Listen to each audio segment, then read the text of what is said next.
faz-me refletir a beleza que há em ti. Tu és para mim.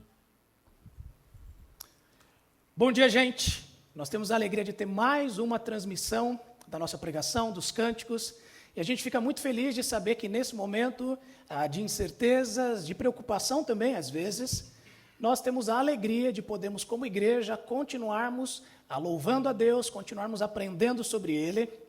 Então eu quero dar boas-vindas a você, você que está aí na sua casa, que está nos assistindo, você que talvez não nos conheça, esse é o seu primeiro contato, mas seja muito bem-vindo à nossa transmissão. Eu tenho uma informação para dar para vocês, a primeira delas é, nós conseguimos atingir o número de inscritos que nós precisávamos no nosso canal no YouTube.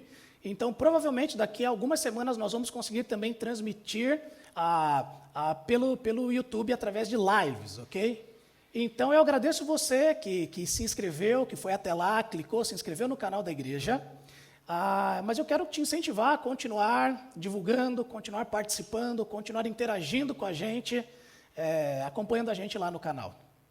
Nós estamos ainda disponíveis, atuando pelo Facebook, pelo Instagram, nosso canal no YouTube, como eu falei, nós temos a nossa playlist no Spotify, ou seja, a Igreja do Itaim, ela está de alguma maneira acessível, ela pode ser contactada, a gente pode estar mantendo um relacionamento mesmo nesses momentos de novos formatos, ok?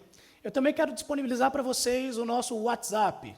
O WhatsApp é uma maneira com a qual você pode enviar mensagens, você pode conversar com a gente, você pode nos mandar informações, pedidos de oração. É uma maneira da gente poder ter algum tipo de contato também. Então, por favor, anote aqui o número e entre em contato com a gente. Nós queremos, de alguma maneira, poder estar próximos a você. Nossa transmissão está começando. E eu quero pedir uma última coisa a vocês. Enquanto você estiver aí na sua casa, sozinho, ou com as pessoas que estão aí com você, faça desse momento um momento especial, um momento de culto, onde através dos cânticos, através da palavra que nós estaremos refletindo, você esteja aí também cultuando a Deus. E eu quero pedir que você esteja interagindo pelos comentários aí do Facebook, esteja interagindo com os irmãos da igreja, é uma maneira da gente estar junto. E também, se você puder tirar uma foto ou fazer uma pequena filmagem de você com as pessoas da sua casa, cultuando a Deus durante a transmissão, envia para a gente, por favor, no nosso WhatsApp, e a gente vai poder postar, a gente vai poder compartilhar, a gente vai poder se ver cultuando juntos. É uma maneira da gente poder ter essa percepção de que estamos unidos nesse tempo todo. Então eu quero chamar aqui o Paulo, por favor, que nos conduzirá nos cânticos.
Estás presente a me cercar, e em todo tempo eu sei me amas, eu sei me amas. Prostro-me diante da cruz, vejo o sangue de Jesus. Nunca houve amor assim. Sobre a a morte já venceu, sua glória o céu encheu, nada irá me separar.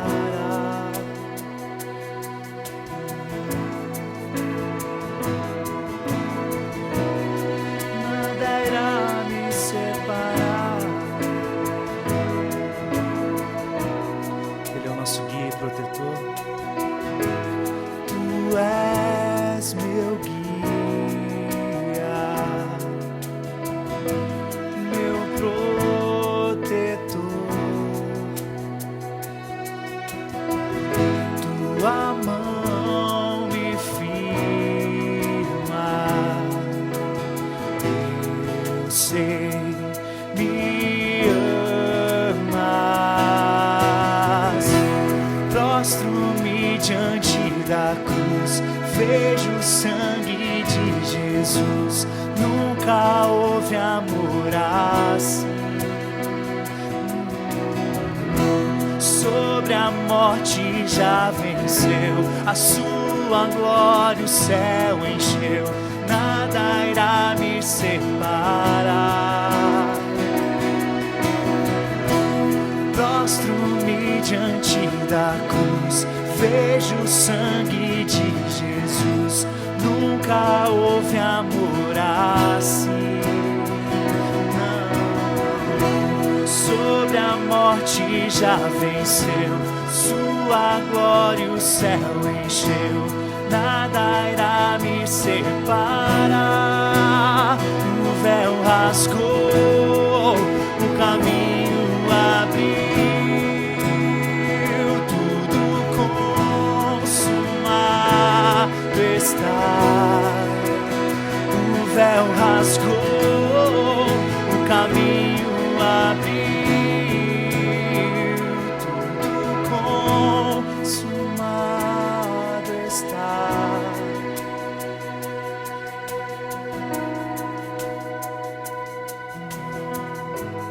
E quando tudo se acabar, estarei seguro, pois sei, me amas, pois sei, me amas. Prostro-me diante da cruz, vejo o sangue de Jesus, nunca houve amor assim. Sobre a morte já venceu, a sua glória o céu encheu, nada irá me separar. Prostro-me diante da cruz, vejo o sangue de Jesus, nunca houve amor assim. Sobre a morte já venceu, sua glória o céu encheu, nada irá me separar.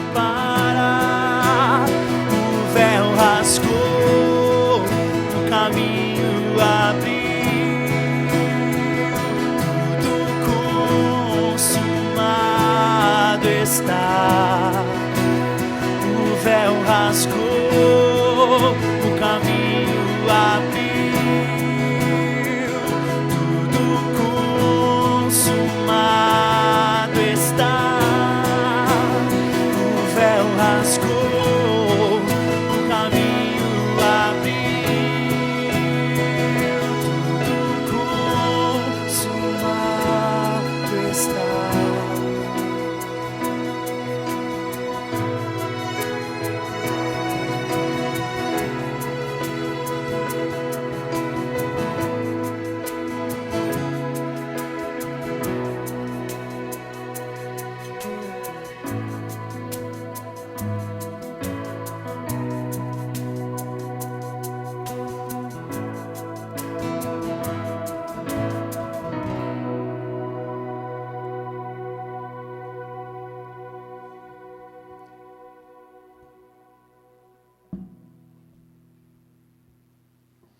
Bom, pessoal, queria só reforçar o que o Café disse logo no começo, porque talvez você chegou agora, pegou a transmissão já no meio do caminho, e o Café trouxe uns recados importantes para a gente, e um deles tem tudo a ver com essa transmissão e com aquilo que você pode participar, ou da forma que você pode participar. Você pode usar os comentários do Facebook para fazer isso, interagir durante a mensagem, durante os cânticos também. E você também, a gente está propondo uma nova iniciativa que tem a ver com você postar uma foto, fazer um stories aí no seu Instagram e nos marcar a nossa página da igreja, para que a gente possa também ver você aí na sua casa, cultuando a Deus com a sua família, com seus filhos, ou quem sabe você esteja sozinho, e ainda assim você pode marcar esse vídeo, mandar esse vídeo para a gente, para que todos possam ver que estamos cultuando juntos a Deus, ainda que estamos cada um nos nossos lares, em nossas casas, tá certo? Fica aqui o nosso convite, o nosso incentivo para isso. Meus queridos, hoje eu tenho o grande privilégio de poder continuar essa série que nós estamos tendo, que chamamos de Versão Oficial, que estamos estudando as bem-aventuranças de Jesus, as implicações das bem-aventuranças de Jesus na nossa vida prática, como essas bem-aventuranças nos moldam e transformam o nosso coração. E nós já chegamos na 6ª bem-aventurança, e para isso, então, eu queria convidar você a abrir a sua Bíblia em Mateus, no Evangelho de Mateus, no capítulo 5, o verso 8. Paulinho, alcança o passador para mim, por favor. Evangelho de Mateus, capítulo 5, verso 8. Diz assim a palavra de Deus: bem-aventurados os puros de coração, pois verão a Deus. Há uma ênfase de Jesus nas bem-aventuranças que nós temos tentado mostrar para você que nos assiste, para você que nos escuta, é que o desejo de Jesus e o convite de Jesus é que Ele deseja antes nos transformar, antes Ele deseja nos tornar algo, antes de nos convidar a fazermos algo. Esse é o convite de Jesus para nós, expresso nas bem-aventuranças. Ele não está nos convidando, em primeiro lugar, a fazermos um monte de coisas, mas antes, Ele deseja operar uma transformação no nosso coração. Ele deseja nos tornar naquilo que Deus quer que a gente seja, pessoas com o caráter e a imagem de Cristo Jesus. Meus amigos, isso é muito importante, crucial na nossa compreensão das bem-aventuranças. E, sobretudo, desta de hoje, é que Deus deseja operar algo em nosso coração. Deus deseja nos tornar algo. Deus deseja transformar aquilo que somos. A pergunta que a gente pode e talvez deve fazer nesse momento é: o que somos, senão aquilo que há em nosso coração? O que somos, senão aquilo que há dentro de nós, aquilo que há no nosso coração? Por que essa pergunta? Porque em uma oportunidade, em uma outra ocasião, Jesus disse: a boca fala do que está cheio o coração. Jesus então estava dizendo que aquilo que sai de nós, a forma como nós falamos, o que nós falamos, tem total relação com aquilo que há no nosso interior, no nosso coração.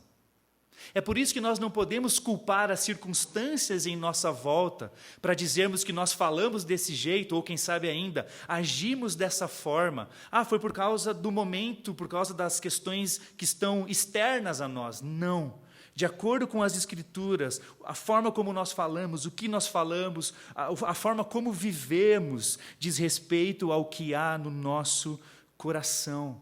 E é por isso, meus amigos, que Jesus deseja então transformar o nosso coração, para que nós nos tornemos aquilo que Ele deseja que a gente seja. Essa transformação deve ocorrer em primeiro lugar no nosso coração, porque Ele é o centro da nossa vida, Ele é o centro de tudo. E é por isso, meus amigos, que o Evangelho é o único meio eficaz de transformação do coração. Porque ele é o único capaz de atingir a profundidade daquilo que há dentro de nós. É por isso que a religiosidade e qualquer outra esfera, qualquer outro meio, ele é insuficiente, ele é incapaz, porque ele não consegue atingir a profundidade do nosso coração. Então Jesus diz que a mudança que nós queremos tanto ver em nós e também em nossa volta, ela é uma mudança de dentro para fora, e não uma mudança de fora para dentro, como, por exemplo, sugere qualquer religião que a gente possa encontrar por aí. Inclusive, os fariseus, os líderes, as autoridades religiosas daquela época, incentivavam uma transformação com, primeiro, naquilo que nós fazemos ou deixamos de fazer, coisas que nós tocamos ou deixamos de tocar, com a tentativa de achar que esses atos externos, essa pureza, entre aspas, externa, irá transformar a realidade do nosso coração. É um erro a gente pensar que para mudarmos o nosso comportamento, a gente tem que mudar as coisas que a gente faz. É evidente que há uma parcela de contribuição nestas coisas. Isso tem sim a sua importância e o seu valor.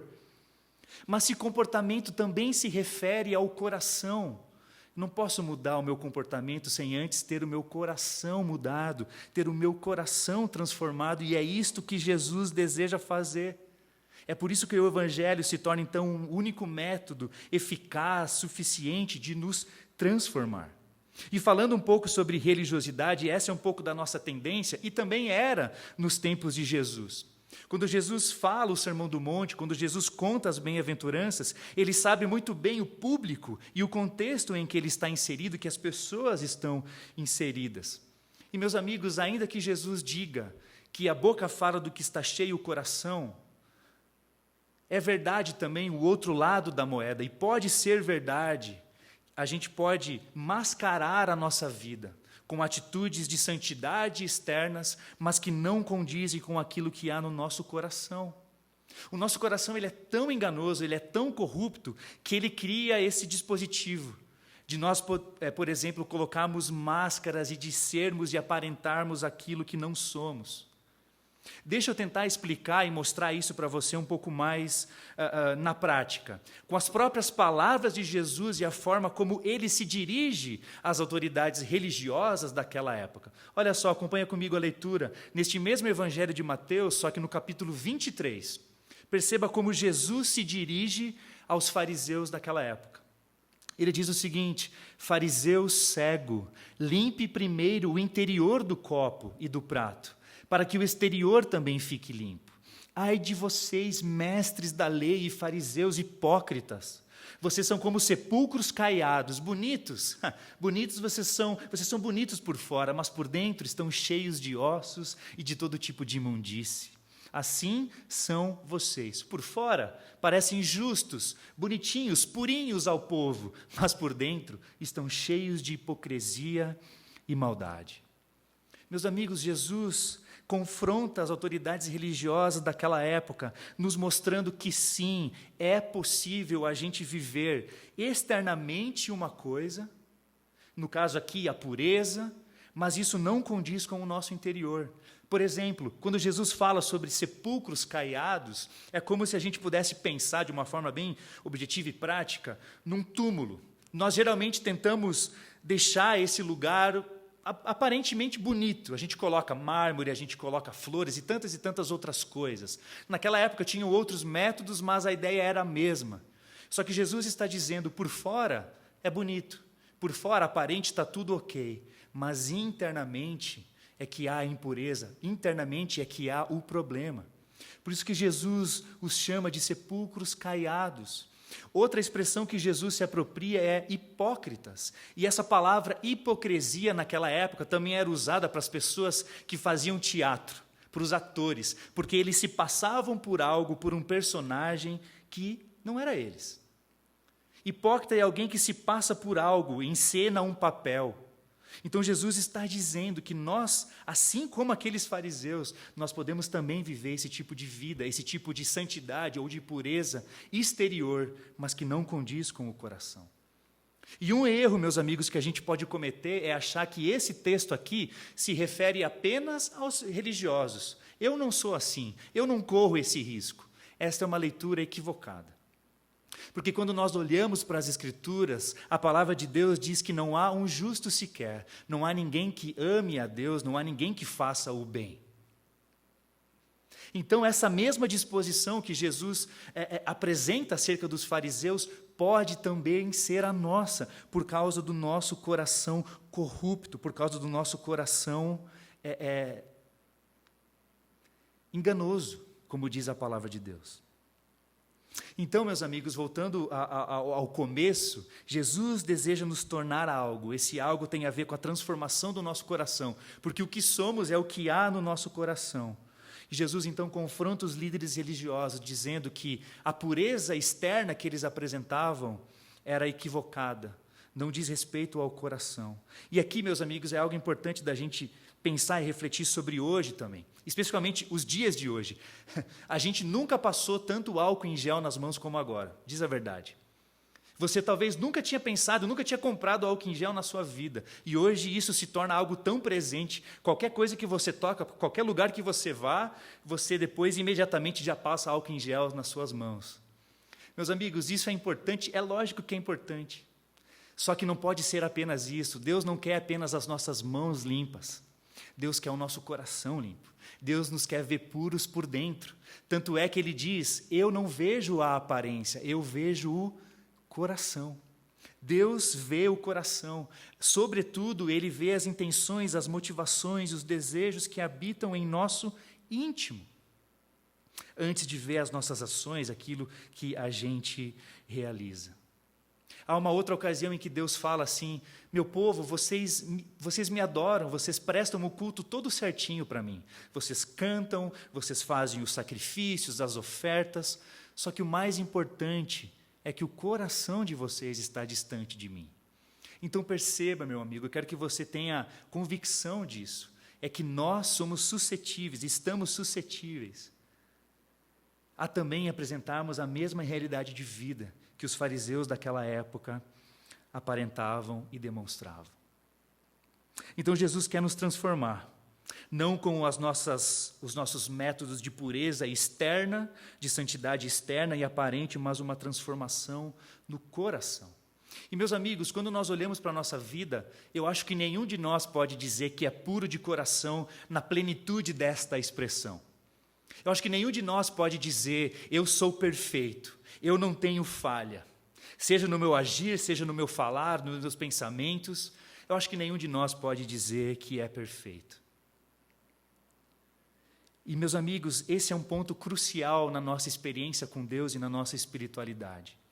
Porque o Evangelho, ele já opera, ele já começa a operar em nós, justamente quando nós assumimos a verdade daquilo que somos e daquilo que há em nosso coração.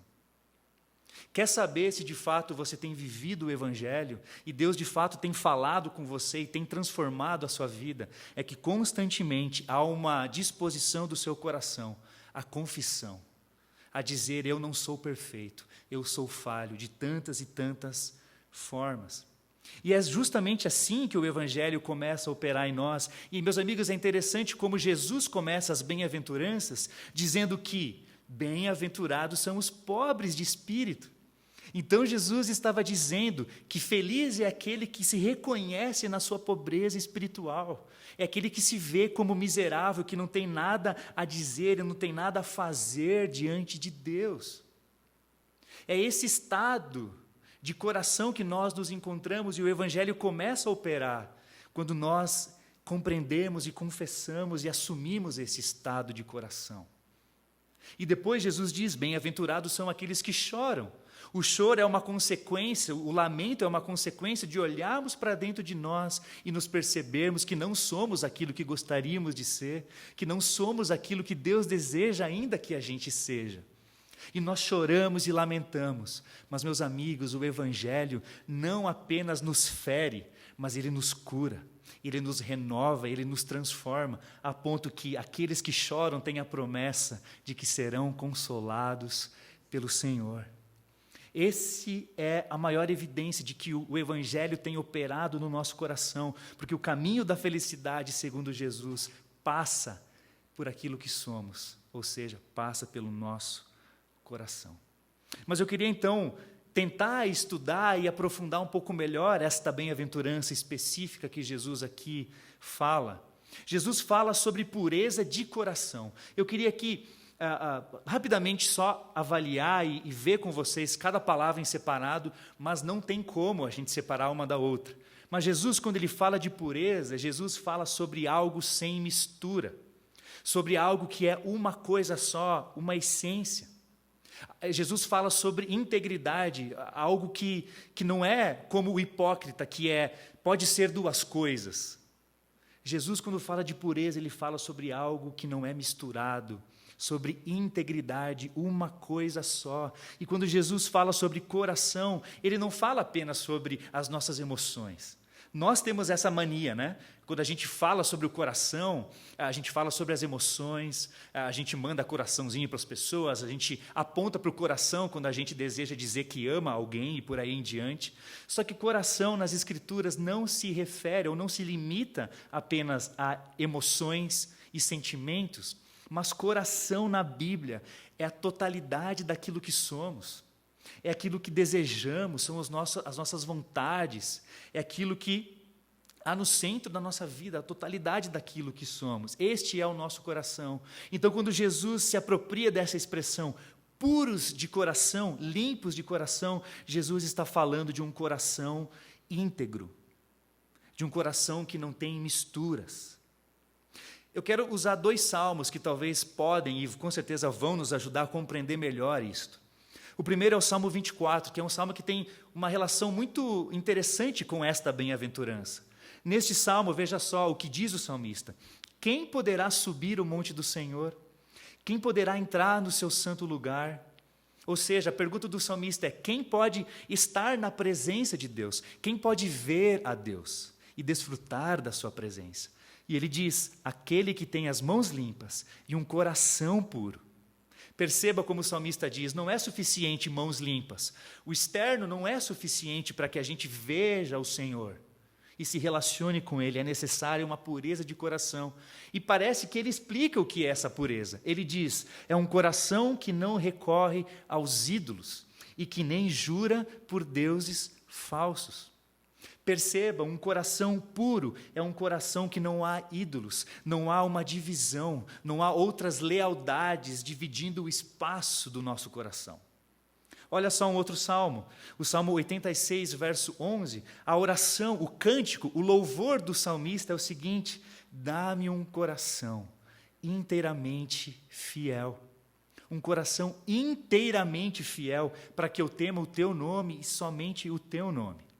Então, pureza de coração, à luz desses 2 salmos e também em relação ao que Jesus está nos ensinando nas bem-aventuranças, fala sobre um coração íntegro, sobre um coração que não há outros deuses ocupando um espaço, mas que ele é inteiramente do Senhor, onde Cristo reina sobre o nosso coração, onde o nosso coração é totalmente entregue, devoto, leal apenas a Ele. Se nós pudéssemos, talvez, resumir um pouco dessa expressão pureza de coração, então eu diria, é a integridade de coração, é uma única devoção, é uma única motivação, é um único Senhor governando e reinando sobre o nosso coração. Eu acho que, às vezes, uma das formas da gente entender um conceito é a gente entender também o que não significa isto. Eu acredito que, levando em consideração o que nós vimos até agora, há uma situação, um encontro que Jesus participa, que Jesus tem, que pode nos ajudar a compreender, que é o encontro com o jovem rico.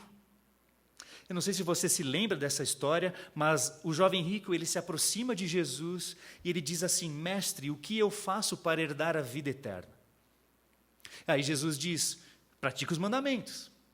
E aquele jovem então fala: isso eu tenho feito, eu tenho praticado os mandamentos, honra o teu pai e tua mãe, não matarás, não adulterarás e por aí em diante. E aparentemente, meus irmãos, Jesus não corrige, Jesus não diz: espera aí, você está errado, você está mentindo. Jesus não faz isso, mas Jesus então lhes diz: te falta ainda uma coisa, venda tudo o que você possui e dê o dinheiro aos pobres e você terá um tesouro nos céus. Depois venha e me siga. Ouvindo isso, aquele jovem ficou triste, porque era muito rico. É interessante que Jesus, então, não confronta esse cumprir dos mandamentos que aquele jovem fazia e vivia. No entanto, Jesus vai mostrar que há um mandamento que ele estava ferindo, que é o primeiro mandamento de todos. Qual que é? Não terás outros deuses além de mim. Como assim? Aquele jovem estava mostrando que o seu coração estava dividido, que o seu coração não havia uma única devoção, um único Senhor. Ele amava a Deus? Provavelmente sim, porque ele cumpria a lei, ele desejava cumprir a lei. No entanto, há no seu coração também um espaço muito grande, onde o Deus, o ídolo do dinheiro, o ídolo da riqueza, também habita. Isto é um coração impuro, é um coração dividido, onde não há um único Senhor. E nós aqui estamos falando do ídolo, da idolatria do dinheiro, mas são tantos os ídolos que nós temos e que nós podemos cultivar no nosso coração. O desejo de sermos reconhecidos, a tentativa de sermos aplaudidos pelas pessoas e reconhecidos pelas pessoas por causa dos nossos diplomas, pelas coisas que nós conquistamos na vida, sejam bens materiais.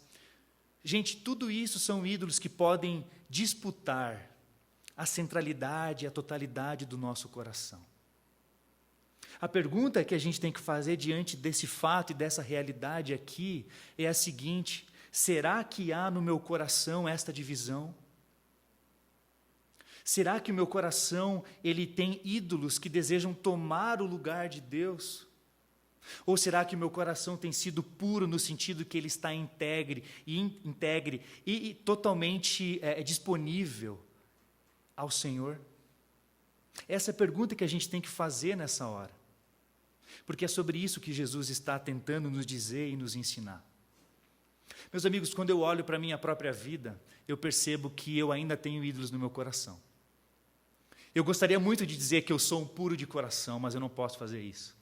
Porque no meu coração ainda há muitas coisas que tomam o espaço que deveria ser entregue totalmente ao Senhor. Essa é a minha realidade, eu não escondo isso, porque o Senhor me ajuda, porque o Senhor revela isso a mim. O Espírito Santo, a palavra de Deus me mostra: Paulo, você ainda não é o que eu desejo que você seja. E talvez você se veja nesta mesma circunstância que eu. Nós ainda somos impuros de coração, e nosso coração ainda podem haver lealdades disputando o espaço. É por isso que Deus nos convida a uma avaliação e uma humilhação do coração, a confissão do pecado, a confissão dos nossos ídolos e o abandono deles. Eu queria me apropriar de uma história que eu acho que pode acrescentar bastante no entendimento desta bem-aventurança e sobre tudo isso que temos conversado aqui.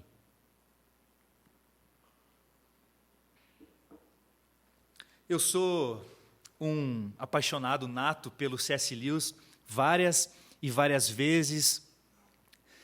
Eu cito ele quando eu prego, algo nesse sentido, e eu acho que essa história que ele escreve, que são as Crônicas de Nárnia, podem e vão colaborar bastante para a compreensão desse texto. Mas antes, só para dar um contexto rápido para você, eu vou citar apenas 2 personagens das Crônicas de Nárnia, o peregrino da Alvorada, e o primeiro personagem é o Eustáquio. O Eustáquio, ele é um jovem, ele é um garoto, mas ele tem uma personalidade insuportável. Pensa em alguém insuportável, este é Eustáquio. Ele é orgulhoso, ele é mimado, ele só se preocupa com ele mesmo, ele não está nem aí para as outras pessoas, pelo contrário, ele só quer implicar mais e reclamar mais sobre os outros. Esta é um pouco da personalidade de Eustáquio que C.S. Lewis descreve. E é uma situação em que eles estão, então, numa ilha específica, enfim, e de repente Eustáquio ele se separa, ele se distancia do grupo, e ele encontra uma caverna nessa ilha. E ao encontrar essa caverna, ele encontra ali um tesouro, um grande tesouro, um imenso tesouro. E o seu coração, que já era revelado da sua personalidade insuportável, do fato dele se preocupar só com ele mesmo, o seu coração se revela ainda mais corrupto quando ele deseja absurdamente aquele tesouro. E ele começa a juntar para si o máximo que ele pode. Ele coloca um bracelete de ouro nos braços, ele enche os bolsos com aquilo que ele pode juntar de tesouro, e ele passa a noite naquela caverna. E no dia seguinte, C.S. Lewis escreve que ele é transformado num dragão. Você que já viu Shrek, você que já viu outros filmes, ou já leu outros contos, você sabe muito bem que todo tesouro é protegido por um dragão. E C.S. Lewis aqui ele se apropria dessa mesma expressão. Só que agora aquele jovem, aquele garoto Eustáquio, ele então está transformado num dragão. E a história passa um pouco mais para frente ao encontro de Aslan com o outro personagem da história, que é Aslan, que é um leão.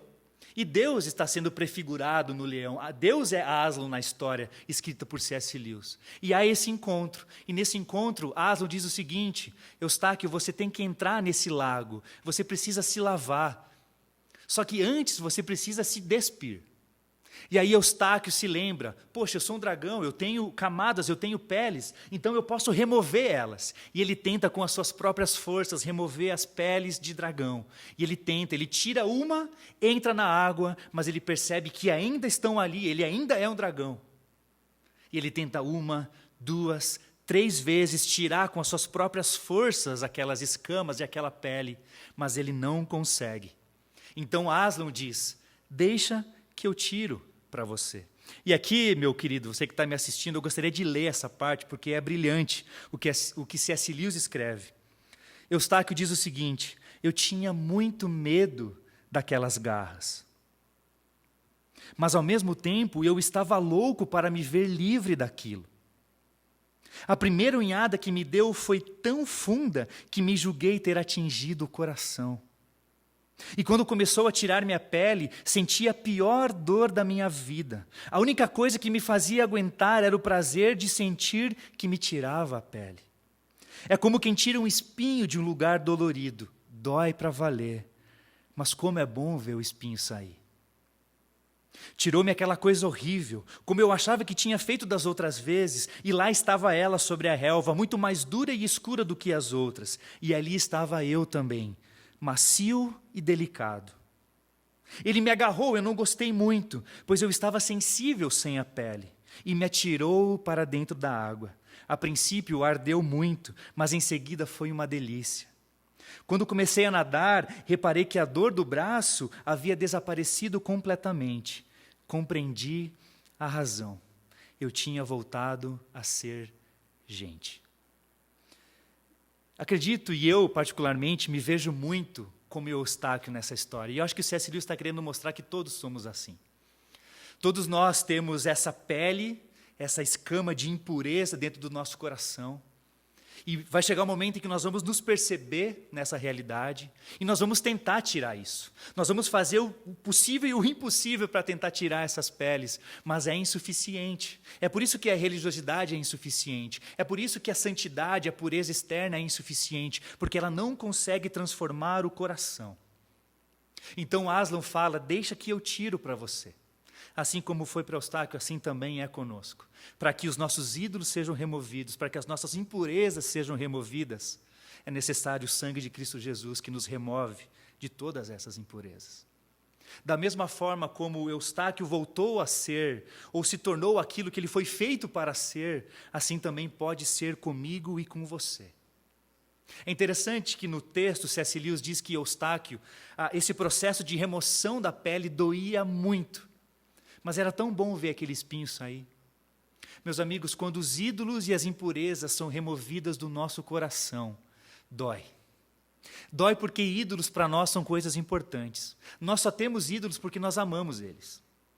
Você só tem disputas no seu coração porque você as considera importantes e essenciais para a sua vida. E aí vem o Evangelho para tirar esses ídolos, para remover essas impurezas. Isso também dói. Só que eu queria lembrar você que o sofrimento da remoção do pecado não se compara com o abundante refrigério da graça.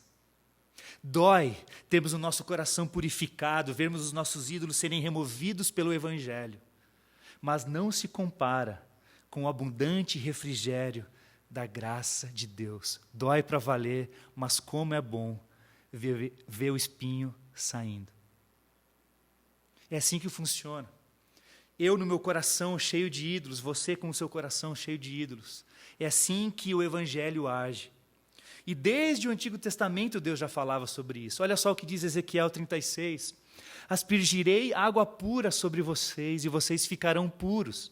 Eu os purificarei de todas as suas impurezas, de todos os seus ídolos. Darei a vocês um novo coração e porei um novo espírito em vocês. Tirarei vocês o coração de pedra e lhes trarei um coração, e lhes darei um coração de carne. Porei o meu espírito em vocês e levarei a agirem segundo os meus decretos e a obedecerem às minhas leis. Perceba, meus amigos, desde o Antigo Testamento, Deus age da mesma forma. Em primeiro lugar, Ele nos purifica, dando um novo coração, para que depois de termos um novo coração dado por Ele, Ele nos conduz a agirmos segundo os seus decretos e a obedecermos às suas leis. Em primeiro vem a transformação do ser, e depois vem o fazer, o realizar das coisas. E, meus amigos, quando que esta promessa se cumpre de uma vez por todas, e eu e você podemos desfrutar dessa promessa hoje, aqui e agora, é na cruz. Porque é justamente na cruz de Cristo em que não é uma água que é derramada, mas é o sangue dele derramado por nós para remover todas as nossas impurezas e também todos os ídolos do nosso coração. A promessa de um novo coração que Deus fala lá em Ezequiel, o cumprimento dessa promessa é na cruz de Cristo Jesus, porque lá o seu sangue é derramado, e o seu sangue, como nós sabemos, nos purifica de toda a impureza, de toda a injustiça. E por meio dele, então, nós podemos ter um novo coração, vivemos uma nova vida.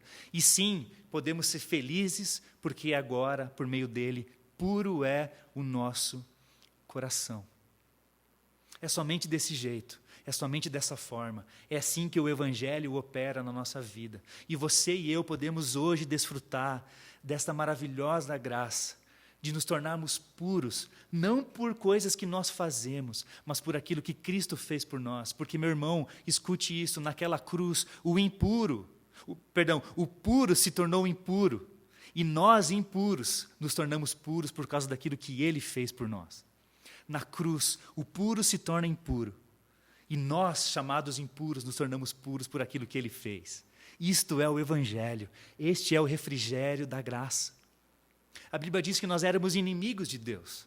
Pela cruz nós somos amigos. Se antes nós éramos impuros, por meio do seu sangue, Ele nos torna puros.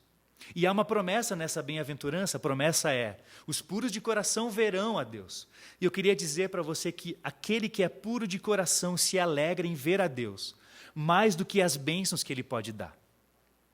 Aquele que verdadeiramente tem o seu coração purificado, Cristo se torna o centro do seu coração, a sua maior alegria não está nas bênçãos que Deus pode dar, e olha que elas são muitas, elas são incontáveis.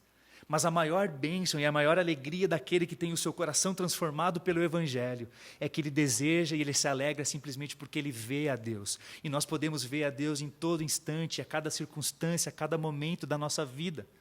Tudo é uma oportunidade para que a gente perceba o Senhor Deus em nossa vida. É por isso que essa ideia e essa expressão ver a Deus, verão a Deus, não diz respeito só à eternidade. A pureza de coração será totalmente real e plena na eternidade. Mas até lá, nós já podemos desfrutar da presença de Deus, nós já podemos ver a Deus no nosso dia a dia, na nossa vida. Martinho Lutero dizia: Deus não pode ser visto a menos que seja puro aquele que o vê. E a palavra de Deus nos diz: se andamos na luz, como Ele está na luz, temos comunhão uns com os outros, e o sangue de Jesus nos purifica de todo o pecado. Puro de coração é aquele que vê a Deus. E nós podemos ver a Deus porque Ele se fez pessoa em Cristo e o seu sangue derramado nos purifica e nos dá, e nós podemos viver o cumprimento desta promessa. Eu queria deixar 3 coisas para a nossa reflexão final.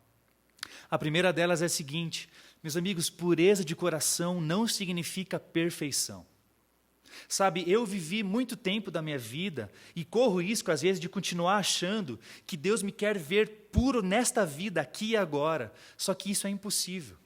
Nós seremos plenamente puros de coração, plenamente santos na eternidade. Só que até lá, a gente vai continuar entre trancos e barrancos, entre erros e acertos, porque o pecado ainda respinga na nossa vida. Mas isso não quer dizer, como Paulo diz em Romanos 6, continuaremos pecando para que a graça aumente? Vamos continuar vivendo a nossa vida como se nada tivesse acontecido? Não. Não foi para isso que Jesus morreu e derramou o seu sangue por nós. A questão é que o que o Paulo vai dizer em Romanos é que nós não mais somos dominados pelo pecado. Agora nós somos escravos de Jesus, nós pertencemos a Ele. Mas isso não quer dizer então que eu deva viver uma vida me cobrando e cada vez me cobrando mais sobre uma perfeição que eu não vou conseguir obter nesta vida. Talvez você tenha vivido isso, você tenha desejado ser perfeito.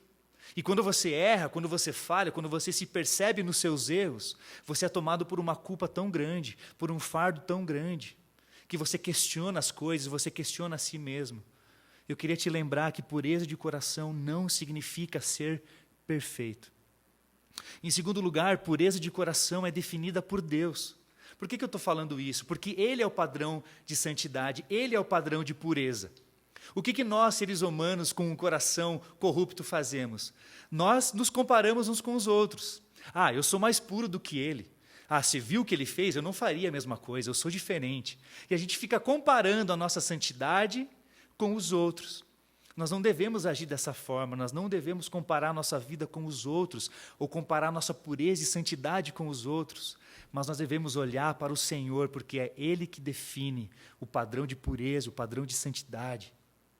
E em terceiro lugar, eu queria que você pensasse, você tem se dedicado a ser como Cristo? Porque depois que o Evangelho opera em nosso coração, removendo as impurezas, removendo todos os ídolos que há dentro de nós, há uma parcela que nos cabe, que é desejarmos e irmos em direção a sermos cada vez mais semelhantes àquilo que Deus quer que a gente seja. O que Deus quer que a gente seja? Semelhantes a Cristo. Temos o seu caráter, vivemos como Ele. Porque como diz 1 João 2,6, aquele que permanece nele também deve andar como Ele andou. Então eu queria que você pensasse, queria que em primeiro lugar você entendesse que você só se torna puro de coração por causa do Evangelho. E uma vez que Ele nos faz puros, então essa pureza deve ser manifesta na nossa vida. E por isso a pergunta, será que as pessoas têm visto Cristo por meio de mim? Será que eu estou expressando por meio da minha vida, de forma geral, que eu sou um puro de coração? E que eu tenho desejado viver cada vez mais parecido com aquele que entregou a sua vida por mim? Eu queria que você pensasse sobre essas coisas, eu queria deixar um tempo para que você pensasse sobre isso, aí na sua casa, onde você estiver, que você pudesse orar nesse instante. Que a sua oração seja como a do salmista, dá-me um coração inteiramente fiel, Senhor, para que eu tema somente o Teu nome, porque um coração fiel é um coração íntegro, é um coração puro, onde somente o nosso Senhor reina e nada mais. Eu queria deixar esse tempo para você ir na sua casa orar, ter esse tempo a sós com o Senhor.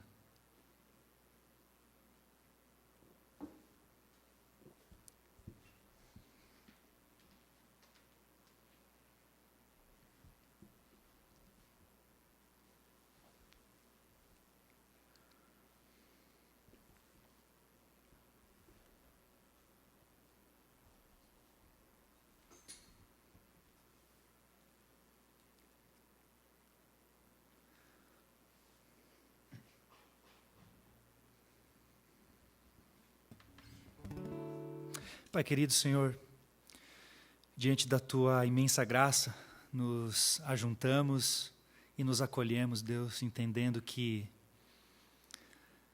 por vezes, nos vemos ainda não semelhantes a Ti, ainda nos vemos com ídolos em nosso coração, com impureza no nosso coração, que se expressam de tantas e tantas formas na nossa vida. Mas a Tua palavra diz que bem-aventurados, felizes, e a felicidade consiste naquele que é puro. E obrigado, Senhor, porque nós não podemos fazer e tornar o nosso coração puro, porque ele é impuro. Mas aquilo que o Senhor fez por nós, o Teu sangue derramado naquela cruz, é o que nos torna limpos, é o que nos torna puros. Quando pela fé nós compreendemos isso, o Teu Evangelho continua agindo em nosso coração. Os ídolos continuam sendo removidos e a nossa vida, então, ela é entregue somente a Ti. E esse é o nosso desejo, Pai. Dá-nos um coração inteiramente fiel a Ti. Dá-nos um coração livre das impurezas deste mundo. Dá-nos um coração livre da impureza de nós mesmos. Tira-nos, Senhor, do controle da nossa vida e sejas Tu aquele que nos conduz. Que o Senhor governe sobre a nossa vida, sobre o nosso lar, sobre a nossa família. Que a nossa vida seja inteiramente fiel e entregue a Ti. E obrigado porque, pela fé em Cristo, isto não é uma utopia, mas é uma realidade que pode ser vivida por nós hoje, aqui e agora. E é por isso que nós Te bendizemos e Te exaltamos. Porque o Senhor é santo, inigualável. Não há outro como o Senhor. E que a nossa vida seja construída sobre Ti. É o nosso desejo. E nós oramos em nome de Jesus. Amém.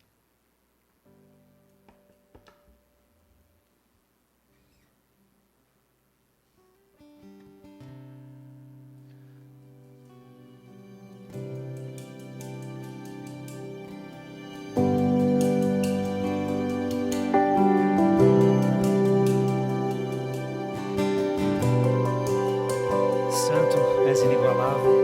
Queria convidar você a cantar junto. Santo, és incomparável, és inigualável. Abre os meus olhos, Senhor, mostra quem Tu és e enche o meu coração do amor que faz mudar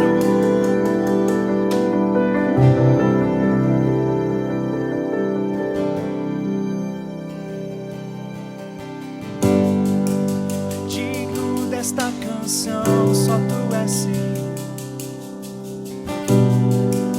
Digno do meu louvor, só Tu és Senhor. Digno da minha vida, Tu és Senhor. Ó, eu sou Teu.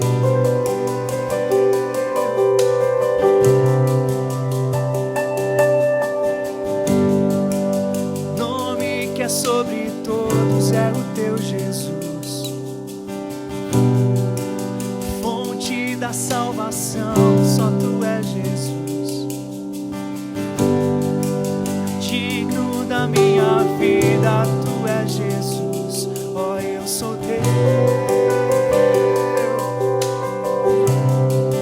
Ele é santo, és incomparável, és inigualável.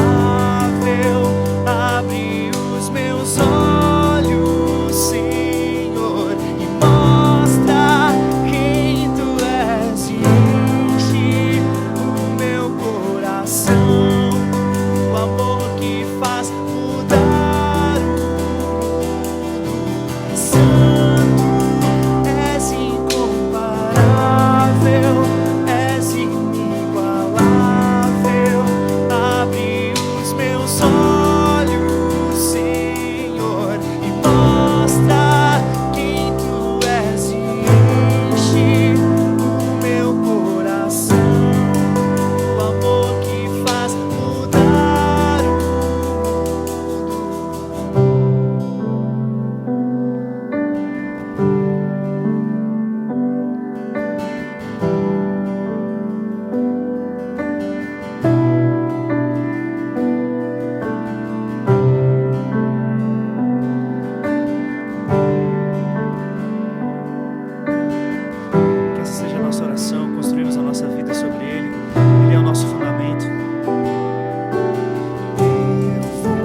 assim seja comigo e com você, que a gente possa construir a nossa vida, entregarmos o nosso coração somente a Ele. Obrigado por ter assistido, obrigado por ter participado. Foi uma alegria e um privilégio ter você aqui conosco. Lembre, nosso WhatsApp está disponível para você enviar suas dúvidas, suas perguntas, se a gente puder te ajudar de alguma forma. E acompanhe também as nossas outras redes sociais, o YouTube, Instagram, que a gente vai estar comunicando algumas coisas por lá também. Muito obrigado, que Deus te abençoe. Até domingo que vem.